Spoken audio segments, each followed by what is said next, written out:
Hey guys, welcome back to Clocking Talks, and today we have a very special guest with us. Hi Rachel, how are you doing? Hello, hello, Tanmay. I'm great. How are you doing? I'm very well, thank you. It is bright and sunny here in England, and we're always excited about that. That's great. Even I love the sunny weather. Why not we start the conversation with the with your background before coaching? Like what were you doing before coaching and how was life at that time? Okay, good question. Um, After university, I I wanted to go in either retail or media, and after a short time in retail, I thought, no, that's not for me. And I was working in sales in consumer media and had worked on major UK newspapers and selling advertising space, and also for the largest fashion and beauty event in the world for consumers, BBC Close Show Live and other shows in the BBC stable. And I really enjoyed my work. I'm very people focused and love that. And it was while I was there that I was introduced to coaching and also neuro linguistic programming, NLP, as a form of helping me to lead and manage people. I was invited on to a sort of high performing leadership and management training program, which I am very grateful for. And that's what sort of helped me to think about, oh, wow, this is what I really love doing. And, even before that, I'd studied psychology as part of my degree. And even as a teenager, I sort of found that my sort of friends' parents opened up to me and, naturally told me things, because I did think about being a journalist as well. But the writing has since come to fruition since then. So I was happy in my career. Yeah.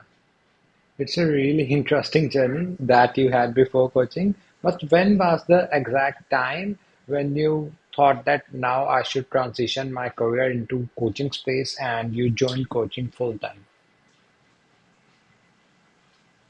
So it was about 21 years ago, which I always like, Okay. oh my gosh, it's so long. Yeah. Yes. And I left the corporate career, and I trained professionally in sort of brain-based coaching skills, and then also professionally in as a practitioner of NLP. And I literally set up my own business whilst still on my training program, Yeah. and had my first sort of clients then. And so yeah, it was quite a long time ago now. Yeah. So when was the exact time you set up your own coaching business? So so 21 years ago. So yeah, it was 2004. Okay, got it, got it. So, like, what were you doing at that time? Like, what kinds of problem you were solving and helping people to get rid of at that time? That's a great question. And I found then people were naturally coming to me when they felt stuck, unsure of what direction to take, at a crossroads, needing some clarity. Perhaps also they'd lost their mojo, their confidence had taken a dip. And so they were at this place feeling stuck and, yeah, wanting some support, some help to sort of get them moving forward. Yeah. Not just in their career, but as in their life, right? Yes, yeah, that's a great distinction to make. Um, Often it could be that it was both at work and also in their relationship Yeah. at the same time. They weren't happy or they weren't satisfied or content with either one of them, or as I say, often it was both. Okay, great. So you mentioned like around 2004 you started your coaching career, and if I'm not wrong, at that time you must be doing all like face-to-face offline thing, like offline thing. Great point. Yeah, Yes. Yeah. Funny enough, I yeah. was at a conference recently and they could not believe it when I said I was doing coaching via telephone and I'd Oh, never met the person, or I was meeting in London in face to face sessions. So, yes, yeah, can you believe it? Even some of my training was done via teleconference as well. that's So, great. yeah, now I'm aging myself. Yeah. So when was the time when you switched into online and you now you give both like online and offline both, right? Yes, I do. Um, I was lucky because I was coaching online using the usual platforms that we all know about long before COVID. And the difference, though, was that often it was just using audio, and my clients didn't want to have the video on Yeah, either. And so, yeah, it was as technology developed, and I was also facilitating training. And I think as we moved from teleconference training, where we had, loads of people all on the teleconference line, to online sort of webinars, and again, the amount of different platforms I've used, again, has evolved as new ones have been launched. so I want to ask you a personal question. What do you enjoy more, like in-person coaching or telephonic or just online coaching through Zoom or Google Meet? They all have different um, benefits, if you Yeah, like. In-person coaching is amazing because you're in the same room with your client, and there it's sort of you can pick up a lot. I can pick up a lot on the energy, and there is that sort of social connection and warmth that you naturally get when we meet in person. When I coach online, I can still get that, but it's not quite the same. Obviously, coaching online is great for convenience yeah. and for energy levels because it's easy in that way. But I like both, and I think there is a demand now that's growing for more in-person sessions. Yeah. So, which is great. Yeah, even I believe that if we do in-person coaching, there's a more connect with the person rather than just doing with the Zoom call or telephoning. A certain gap between connect is always in there. But in-person coaching, you can feel exactly what the other person is trying to say and feel. That's great. So now we all know that AI has disrupted industries, many industries. What's your take on AI on coaching? Like impact on coaching business and all the coaches that AI could do. Well, I think there are going to be many impacts, and a lot of them are here right now. And I have been lucky enough to be involved in testing the first AI coach in the world. And that was over a period of years. And it was great how it evolved from when I first sort of looked at it and tested it to just before it launched, which was last year. And there are going to be, and there are lots of bots out there and things that sort of purport to coach, Yeah.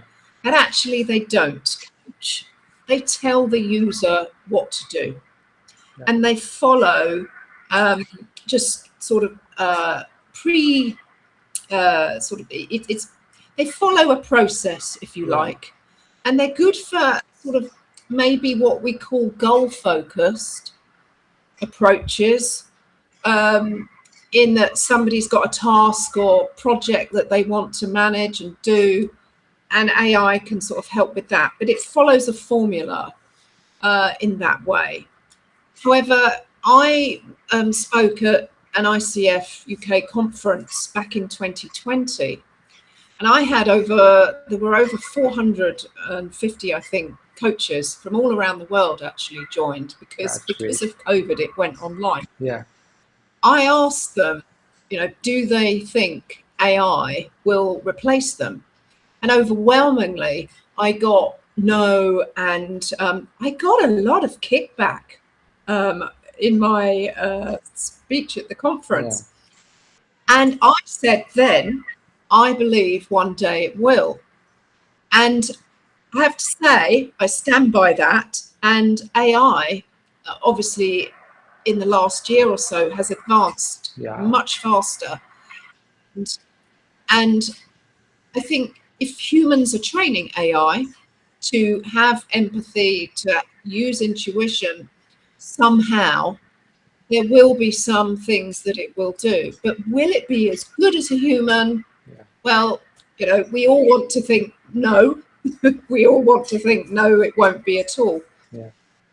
So I think, at the front end of coaching, there will be more and more sort of coaching bots, that kind of thing, that the corporate and organisations may use for particular demographics and those working for them, and maybe it will be seen as a sort of perk.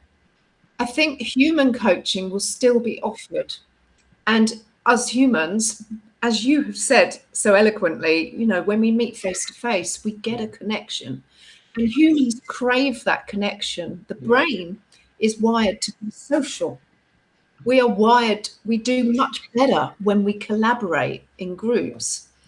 So I think, what I would suggest to any coach or even any person, you want to develop your human skills, be more human, for example. However, I've written in my book, Brighter Thinking Coach, about the rise of the coaching machines and other ways that I think AI will sort of be used, and not just in coaching, but in business. And, will we have drones delivering items to our clients? We'll have the driverless cars that we go to meetings with, for example, and uh, even the trains, the hyperloop trains, could they become a reality? So there are those things, and I think we'll have AI agents inside our business, Yeah. taking away a lot of the admin and things like that, and they will get ever more sophisticated. Yeah. I truly agree with you, and glad you explained it really well. Thanks for that. Now let's talk more about, your coaching as a business. So what kind of clients do you really work with, like individuals, groups, and all the clients? Um, I'm very lucky that my business Brighter Thinking attracts a variety of clients, and I do like a variety. I love working with different people, and I have coached clients on every continent on Earth apart from Antarctica, and I'm working on that one. Yeah. And, and I've also got a lot of experience coaching leaders around the world in different cultures as well. Compared to when I started, I have more clients that are men than, as I say, 20 odd years ago, which is great because to me it shows that times have changed. It's much more acceptable, if you like, for men to seek support and also have their thinking challenged Yeah. and be held accountable, which is what I do as a coach. I'm there to be that objective sounding board. And I work with a lot of clients in what we all call the C-suite, so senior leaders, and often they have been older than me um, throughout my coaching career. Now they're getting younger as well, uh, Yeah. and, and again, just from all sorts of different industries and jobs. And I do work with business owners, so those who are, micro business owners, and also those with small teams, as well as people working in the big organisations, and elite sport, people in the public eye, and creative people, artists, for example, photographers.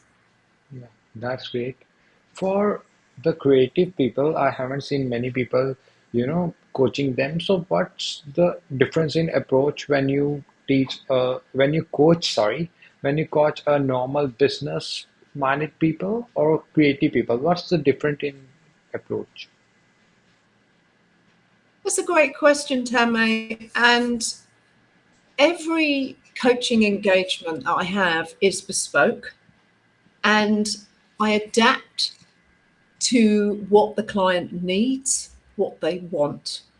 And that could even be session by session, depending on how much challenge they want, how much support, encouragement, and also what the goals that they are working on.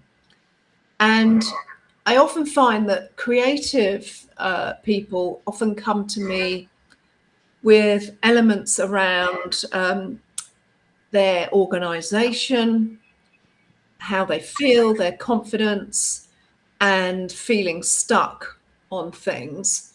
And there, like in all my coaching, I'm bringing in neuroscience, my knowledge of neuroscience. You may know I'm the That's first great. person in the world to achieve a Yeah, particular qualification in neuroscience of leadership. So I enjoy sharing sort of how the brain works so that my clients can adapt um, and use the knowledge and to what will work for them. yeah, that's great. Tell me more about the neuroscience thing.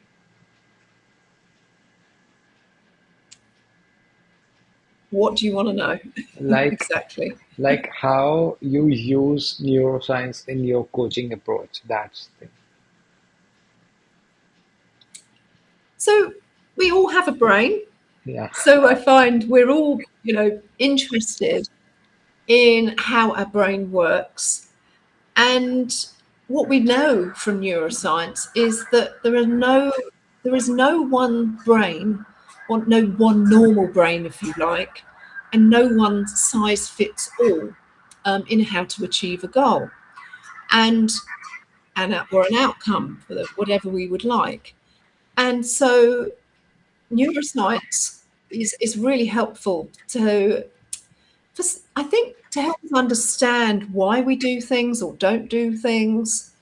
For example, sharing why somebody might have got triggered in a meeting and had a very strong adverse emotional reaction, or perhaps why they are procrastinating a task. And what I do is it's very much about helping my clients to be able to implement that knowledge immediately, whether it's after the coaching session or after a training session that I may have done. So it's all very easy to understand, easy to and adapt and fit each client. So what I find is neuroscience makes it much faster to affect change, to break habits. And I can really sort of diagnose is a strong word, and it's probably the wrong word, but I can very quickly, if not instantly, see what is going on with a client and help them with my that's knowledge great. of what's going on in the. Yeah. Even neuroscience is very interesting. I am also learning it these days. Well, we got a bit off track, but anyways, come back to your coaching as a business. There's a question I ask to every guest, like, what's your main traffic source split? Like, how you get your customer, like 30% organic, 40% from social media. What's that split look like for you? Well, I'm very lucky, and obviously I've been coaching a while now. Yeah, That referrals is a strong source of where Brighter Thinking gets its clients.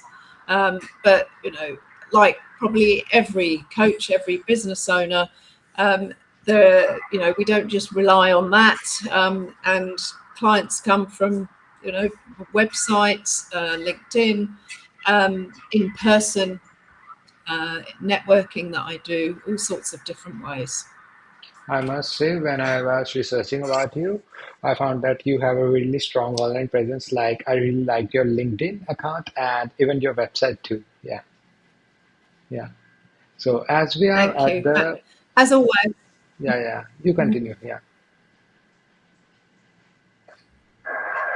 as always, with marketing, again, for any business, we've got to constantly evolve and be doing it. And great that you recognise yeah, what I'm doing online. yeah. Like, there are a lot of coaches nowadays, but your online presence was like standing out from other, and that's really great for you. As so, as now we are at the end of the podcast, I would really like you to tell some of the insights that you would love to share to the audience. What insights or Like key insights for yeah, your for like as a major audience are coaches and consultants for them that you have in your coaching career, that insights. okay. So insights to help any coach out there, consultant, or anyone that is running their own business, doing their Yeah, own thing. I would say one of the things that's really helped me yeah, is by saying yes to opportunities. yeah, Even if you don't know how to do it, yeah, it's saying yes and then figuring out how. yeah, And I know I'm not the first person to say that. Um, However, having that mindset, that yeah, optimistic mindset, has served me really well and led me to all sorts of exciting work and meeting such amazing people around the world. And my second one, that is one of the yeah. core principles, not core values, if you like, of brighter I'm sorry. thinking, get what you focus on. Yeah, that's great. So thanks a lot again, Rachel, for coming. And where can people find you and where can they buy your books and all the stuff? Okay, so you can reach me at www.rachelbamber.com. I guess there'll be a link Yeah, that they can see with the podcast. So that's yeah, rachelbamber.com. As you said earlier, I have a strong presence on LinkedIn, which is Rachel Bamber / Brighter Thinking. You can find me there. And my book, The Brighter Thinking Coach, is available on Amazon worldwide. great. Is it available on ebook, like as an ebook or physical copy? So it is a hardback, which I can show you here. Yeah, You can,